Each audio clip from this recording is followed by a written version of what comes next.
Spider-Man, Across the Spider-Verse. Good stuff, good stuff. How many of you, by round of applause, have seen this movie, Spider-Man Across the Spider-Verse?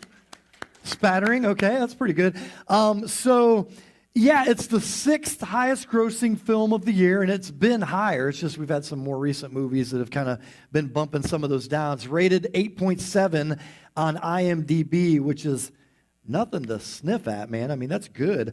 And so it is the coolest, most creative animated film I have ever seen.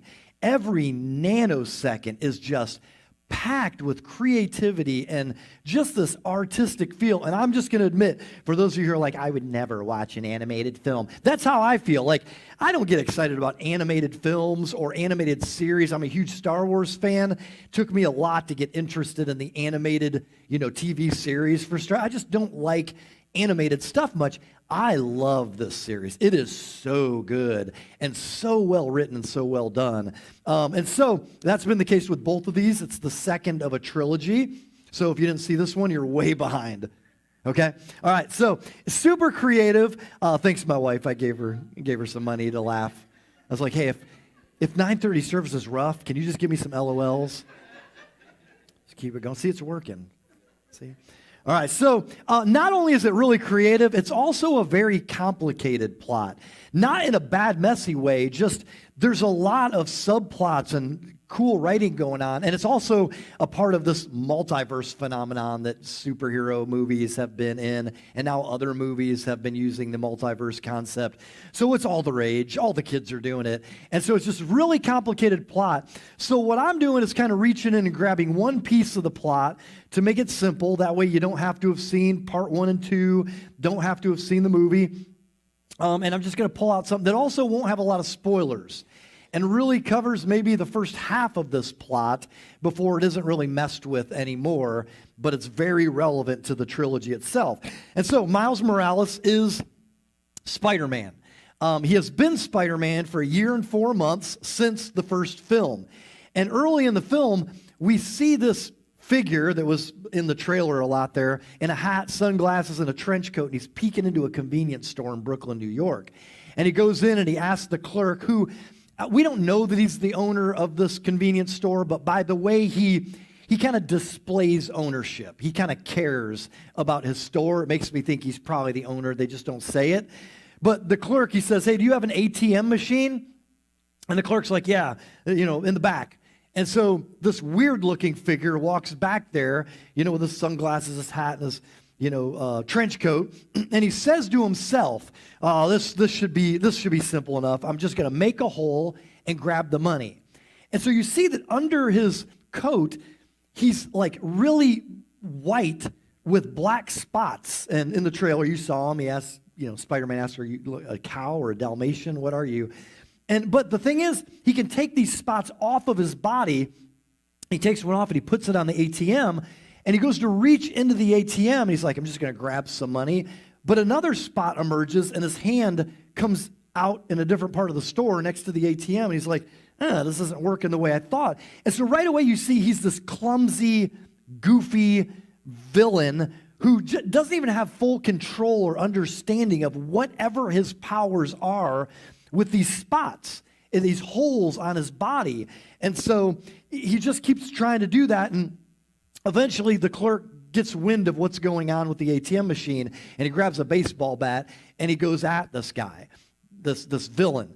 And so he goes at him, and he's swinging a bat, and there's a lot of, if you watch it 2 or 3 times, you keep picking up on one-liners you didn't hear the first time, because there's all these random, one-liners going on. But basically, this bad guy is saying, "Sir, please let me rob you," while this guy's swinging a bat at him. He's like, "I've never robbed anyone in my life. Please don't make this a bad experience for me." And so, the clerk is swinging a bat at him the whole time, and he gives us a little bit of a sympathetic backstory as he's talking to the owner. He says, I can't really get a job anywhere anymore, dodging baseball bat, being like this, so I've turned to a life of crime. And meanwhile, this is where Spider-Man, Miles Morales, shows up in the film for the first time, maybe in 20, 25 minutes into the film. And he's hanging upside down in the convenience store, and he's eating a beef patty, and he's just upside down watching this as it goes on. really nonchalantly. And he's snacking, he's eating. He actually took time to put it in the microwave, heat it up, and he's eating it. He's watching, and he says, why do people say ATM machines? He's like, that's really redundant because the M in ATM stands for machine. And he's just sitting there like having conversations about weird stuff. And so eventually when this bad guy sees him, and he's being so super nonchalant, Spider-Man is, the thief says, oh, I am, dramatic moment, music, all that stuff, reveal, sunglasses, hat, or whatever. I am the Spot. And Spider-Man giggles because a loaf of bread is coming out of one of the spots from like the counter near, because he can't control these spots, which is really awkward, and they make it awkward in the film, by the way.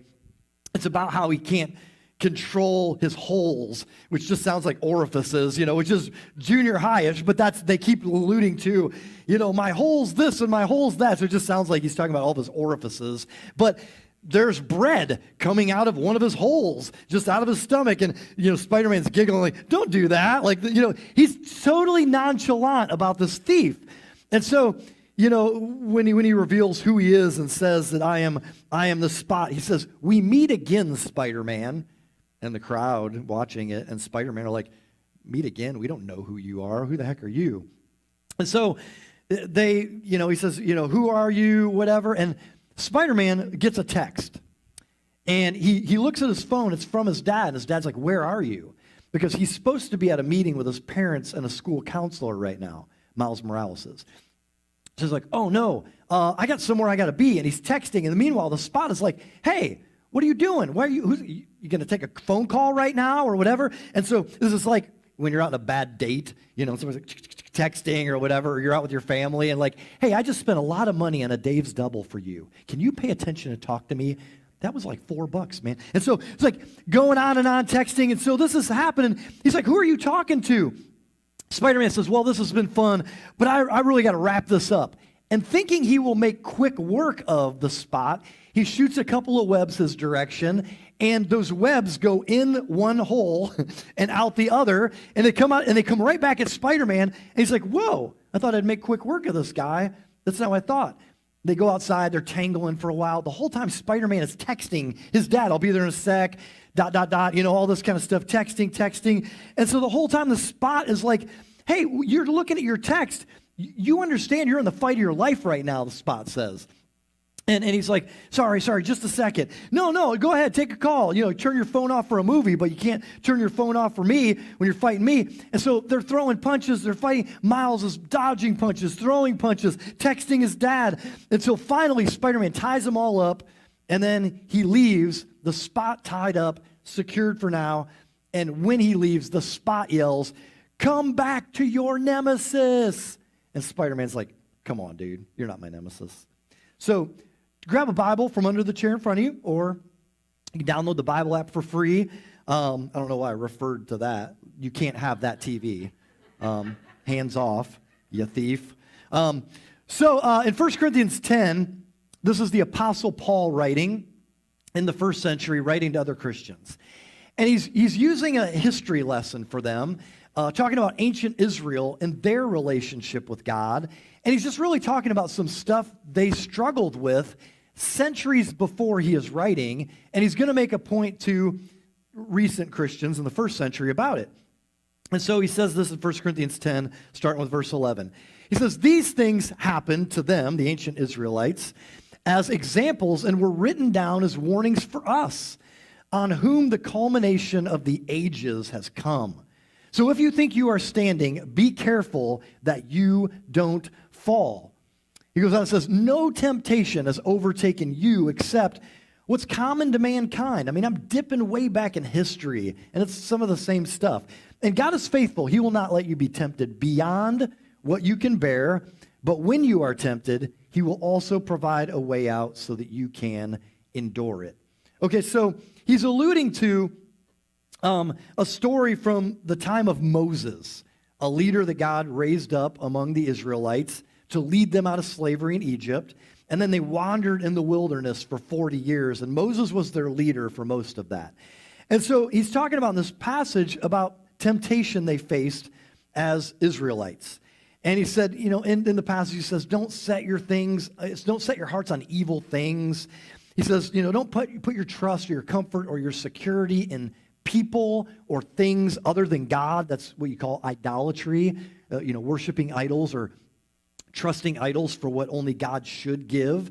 And he says, don't overindulge in food or drink.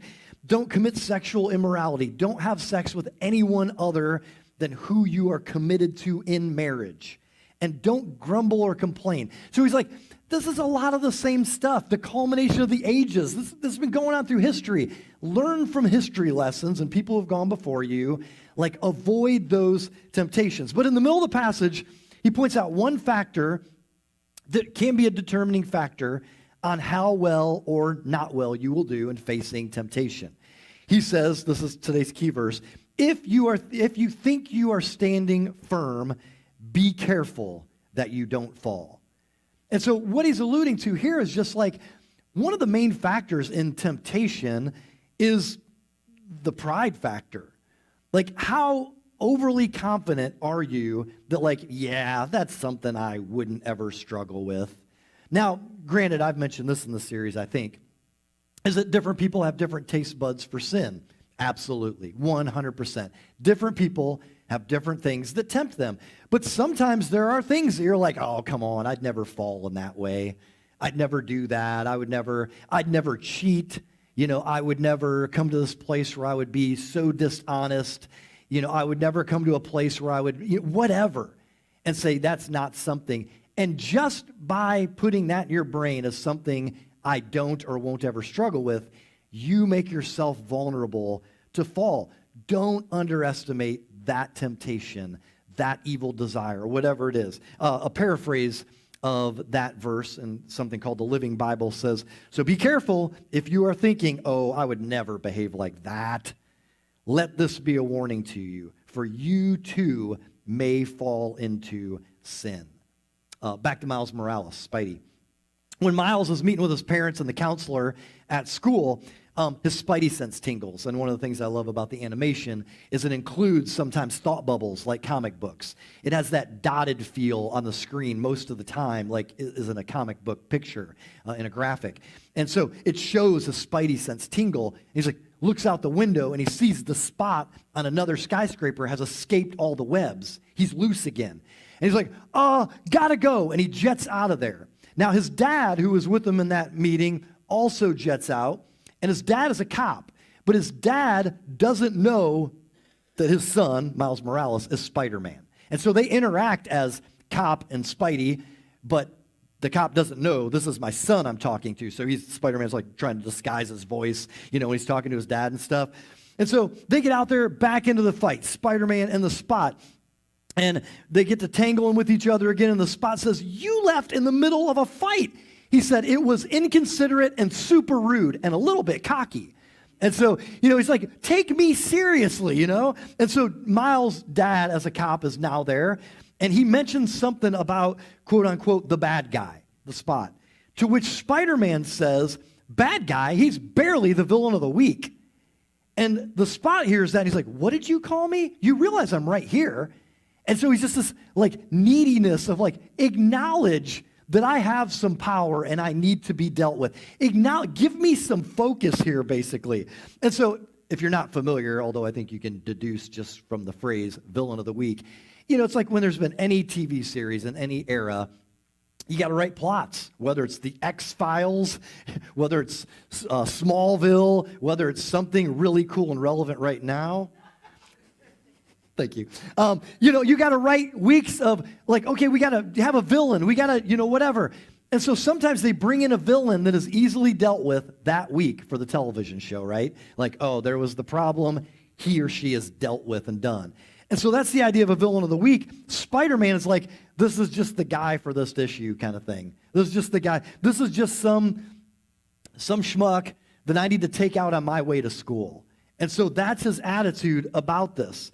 And so the Spot explains, I am in your backstory. I was already in the first movie, and you don't realize it for those that saw the first movie. He says, you hit me with a bagel, and that helps all the audience be like, oh, he was in the first movie.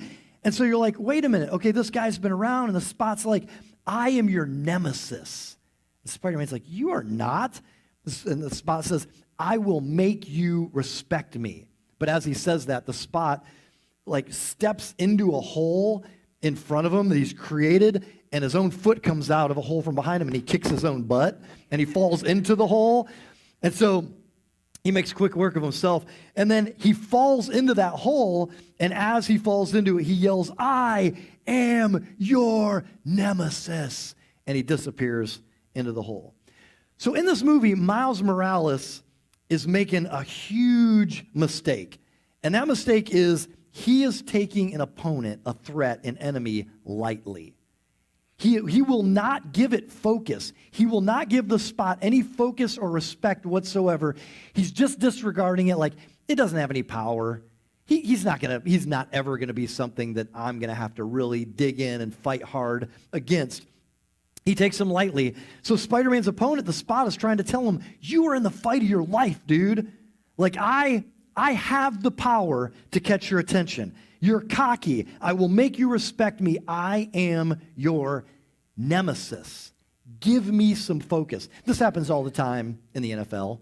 You know, if you have a team that you like that's ever ranked high in the power rankings, I'm really sorry, but that means you're probably not a Browns fan.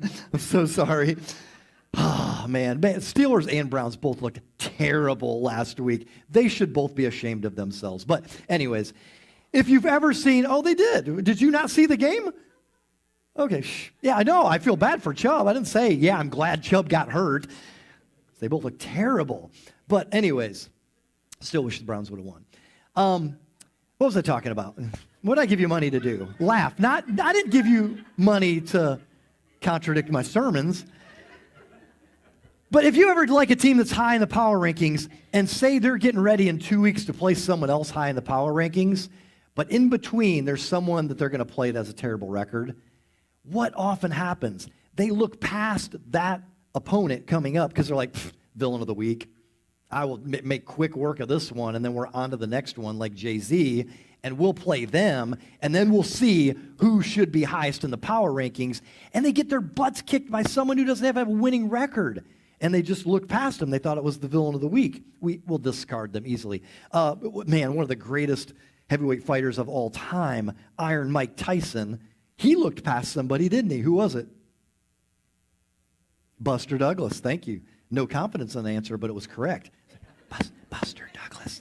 I think it was in Japan. But Buster Douglas, it's just like, oh, here's a paycheck. Here's the, this is the villain of the week. Here's a guy that I'm going to... 42-1 underdog was Buster Douglas. And Mike Tyson, who was the scariest man on the planet, went to, I think, Japan and got his butt handed to him by Buster Douglas.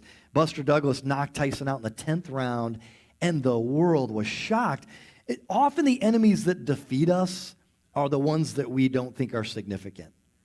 Often the enemies that really wallop us, that have the ability to defeat us, are ones that we think that we're too strong for them. Be careful if you think you stand, lest you fall. That's my paraphrase. Be careful if you think you stand, lest you fall. The book of Proverbs reminds us succinctly, pride goes before destruction, a haughty spirit before a fall. That is not something I will ever strive. I wouldn't make that. Man, that is such a dumb. They're what? They're using? They're struggling in what way? Oh gosh, man, I don't understand people.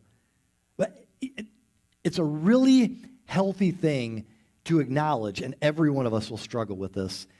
There isn't anything I'm not capable of doing. Like that's what Christian theology teaches us about the fallen, broken spirit. There's not anything that I am above. Like I could end up at any level doing anything if I get desperate enough, if I am lonely enough, if I'm hurting enough, if I'm broken enough, there's nothing. And so what I think the lesson here is like to not ever look at an enemy, a threat, and say, that's the villain of the week. To understand, I got to pay close attention. I got to focus energy because that could become my nemesis. I have to take care of it, nip it in the bud.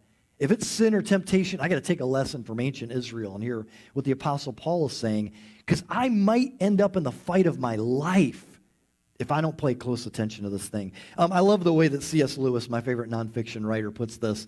In Reflections on the Psalms, which is not a book people will quote from him very often, but Reflections on the Psalms, he's talking about basically like newly birthed infant desires or sins. Like this is brand new. Oh, this is kind of a brand new maybe habit I'm picking up. This is a brand new feeling I have in my spirit. And he's talking about them as infant or baby desires or sins. And I love the way he puts this. No one can put it like C.S. Lewis. But he says, the infantile beginnings of small indulgences or small resentments, for example, which may one day become, small indulgence may become substance, addiction, or that small resentment could become settled hatred, he says, but which woo us and wheedle us with special pleadings and seem so tiny, so helpless that in resisting them, we feel like we're being cruel to animals. He said they begin whimpering to us, I don't ask much, but, or I had at least hoped, ...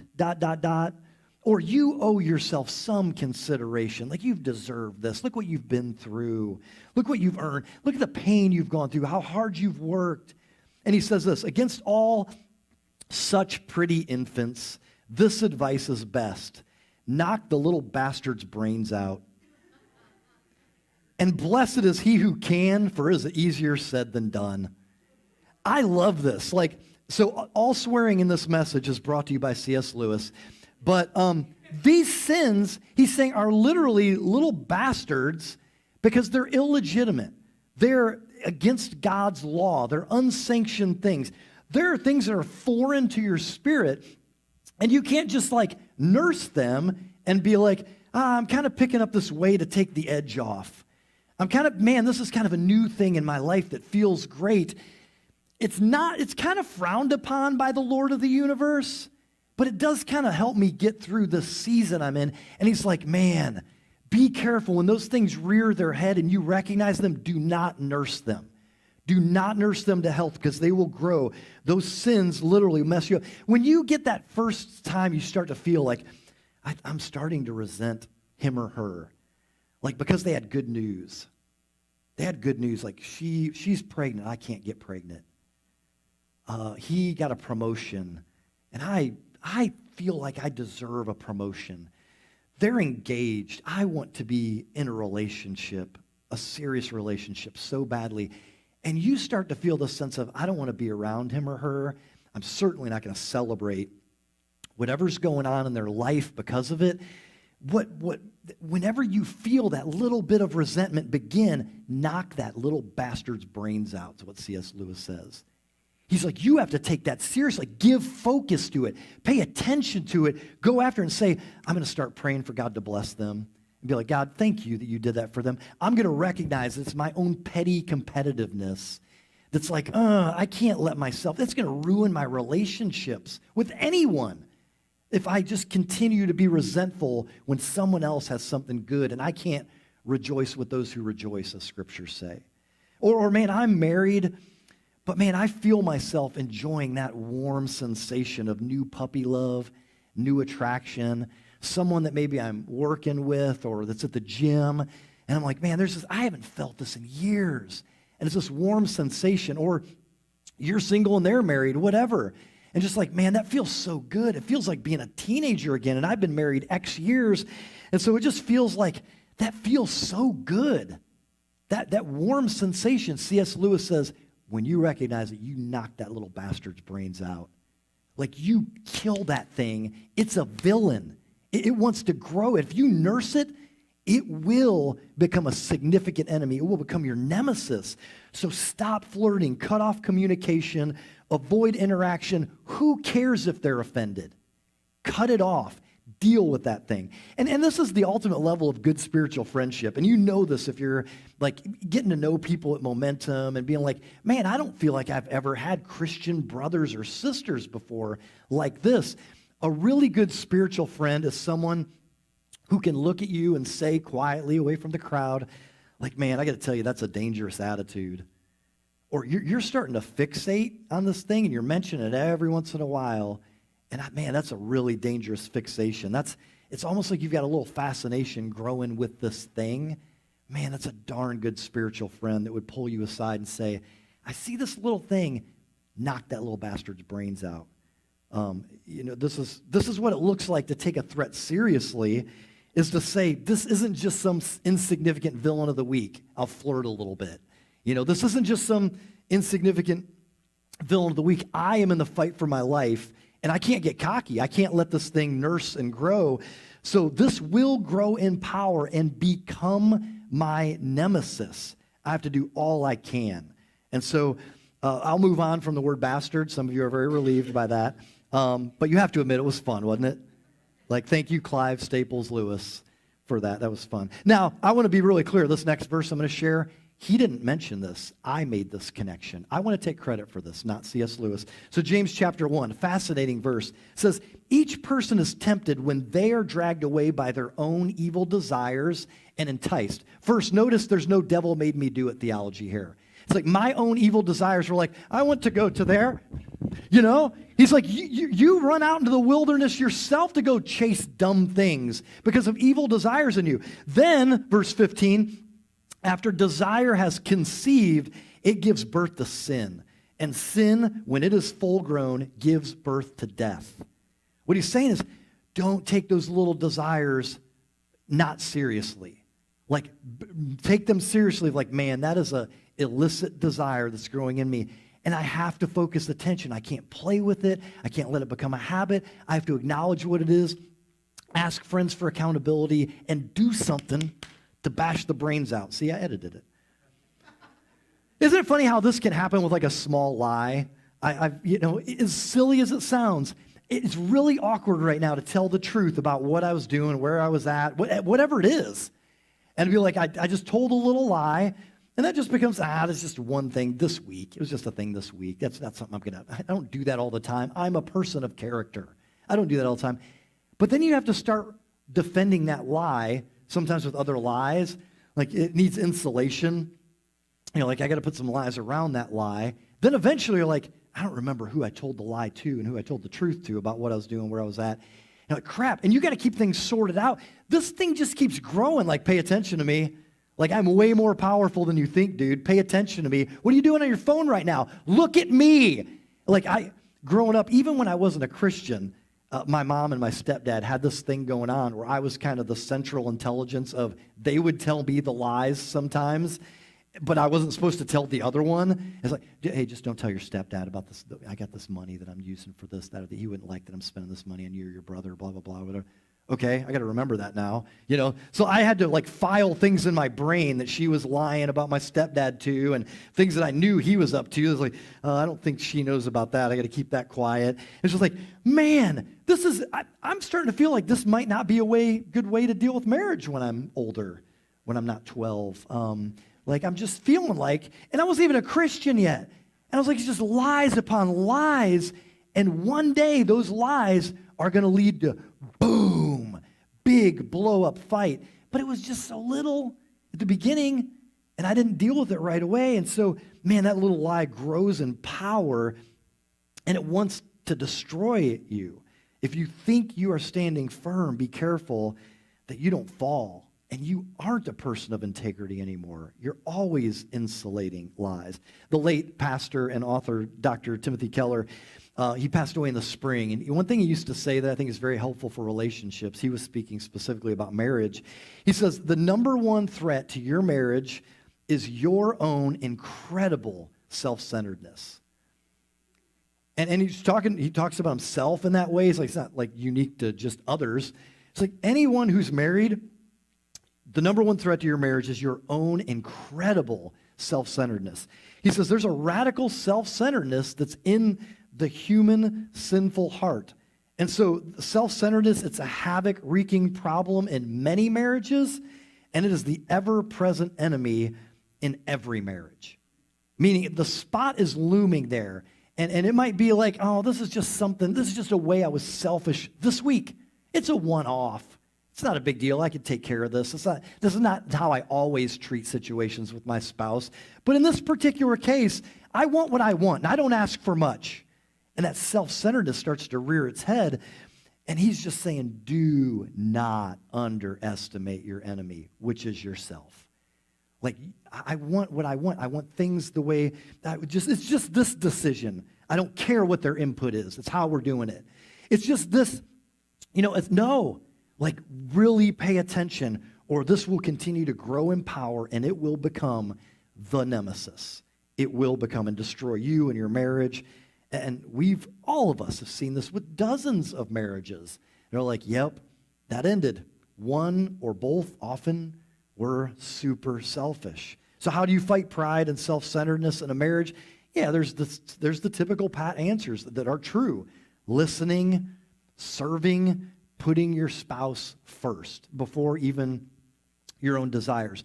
But when you blow it, to be like, okay, I got to take this seriously. My self-centeredness was a big deal this week, and I have to deal with it.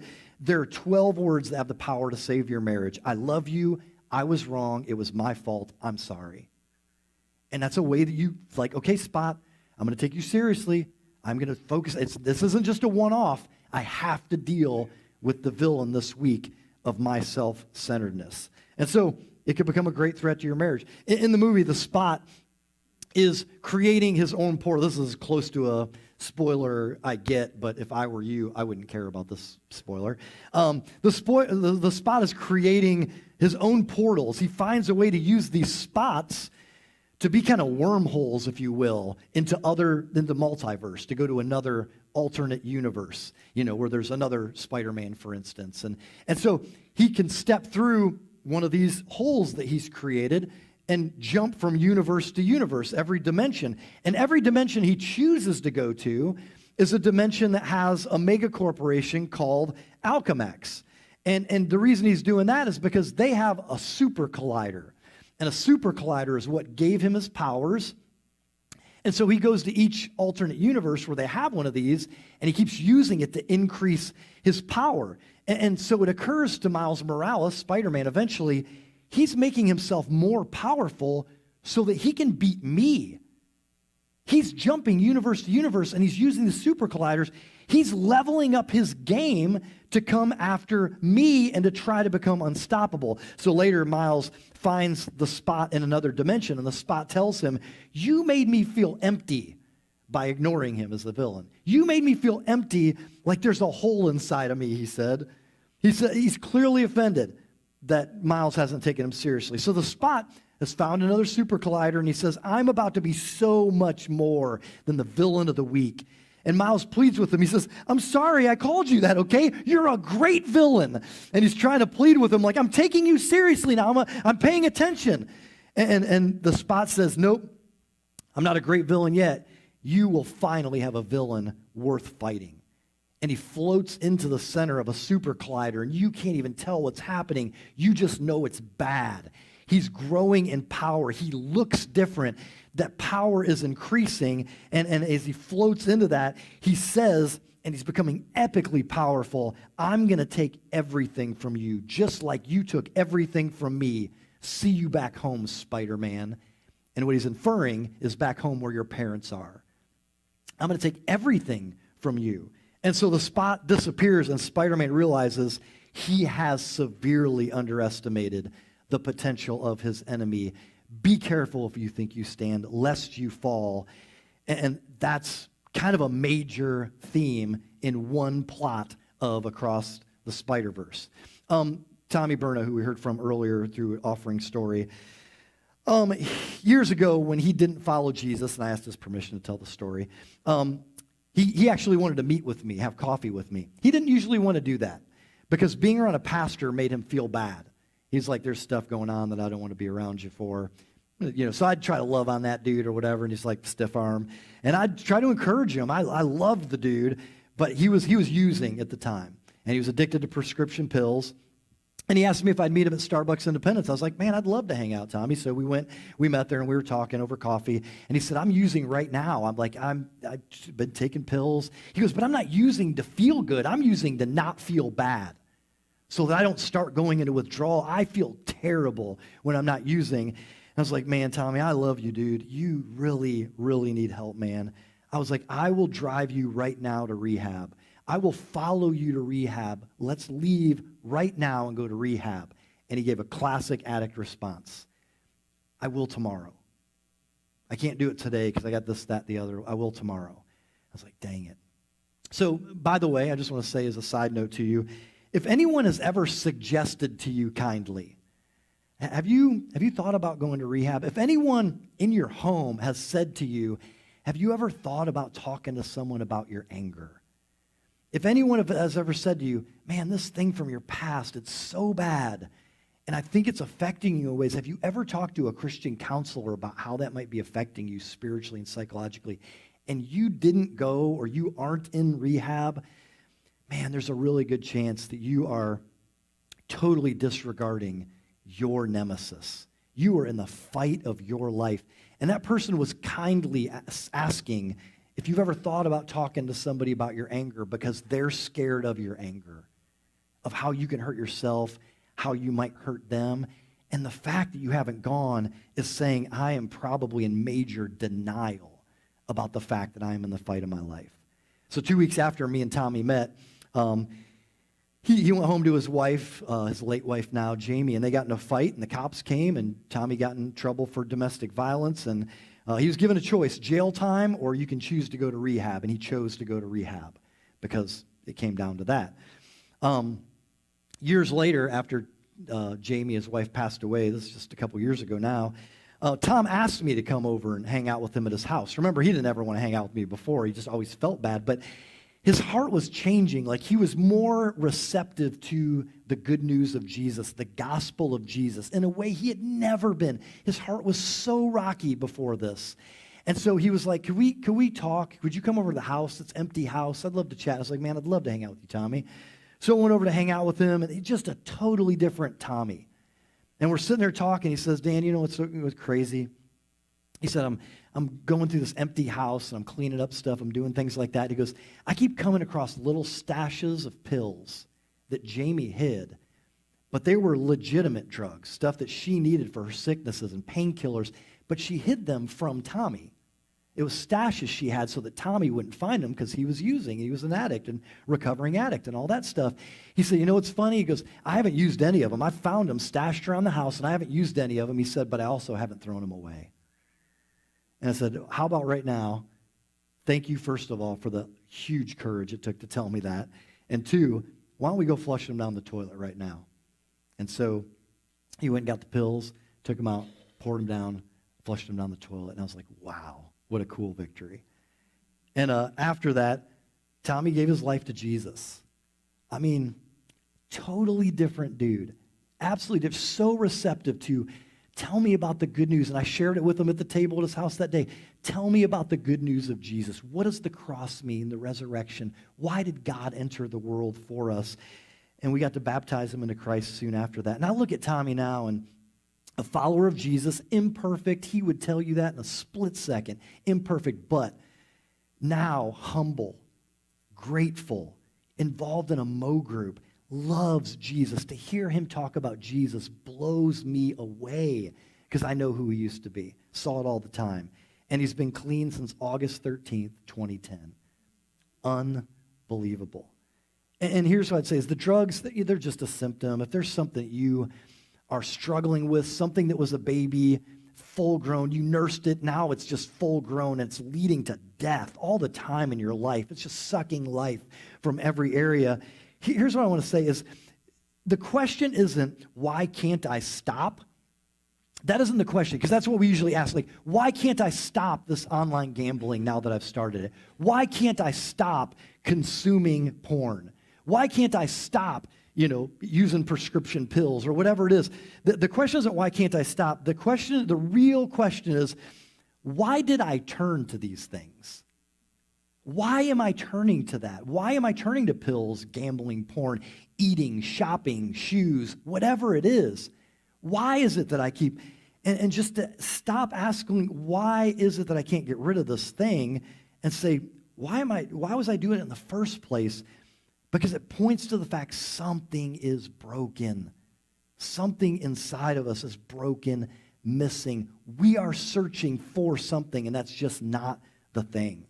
One good thing about trilogy, I love good storytelling, is that this trilogy is broken up into 3 parts, but it is one story. It's not like 3 randos, like, oh, it's the same character, 3 different plots, Indiana Jones or something. No, this is one story.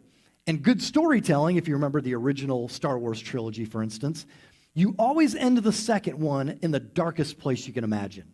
It's always like, dang, it is so twisted. The hero is in so much trouble now. The world is so dark right now. How in the world will they get out of the situation? We'll come back for part 3 and we'll tell you.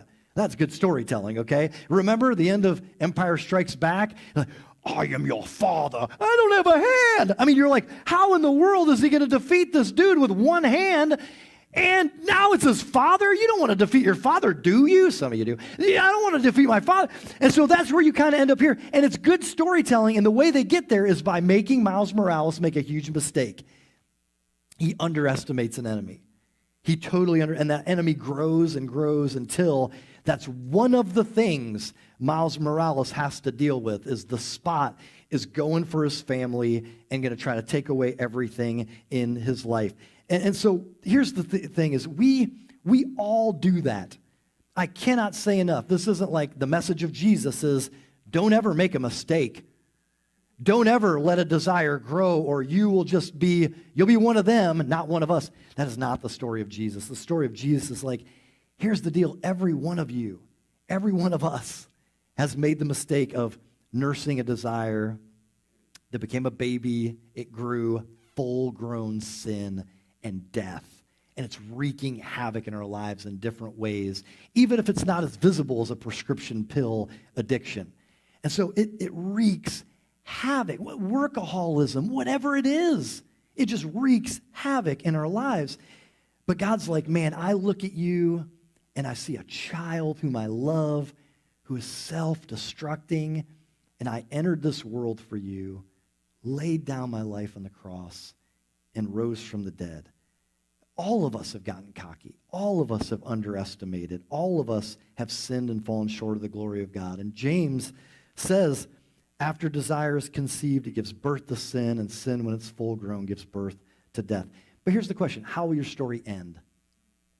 Just like Tommy Berna. Like, it could go multiple ways. It could go so many directions. How will your story end? Will it end in humility to say, God, I'm in over my head. I need your power to figure out how to deal with my villains and my enemies. And the good news is God's grace is so available to you that the church is just full of people who are poster children for God's amazing grace. I will help you battle those enemies and put my spirit in you to give you the power to overcome. And I will forgive you for all the times that you have underestimated your enemy. Let's pray.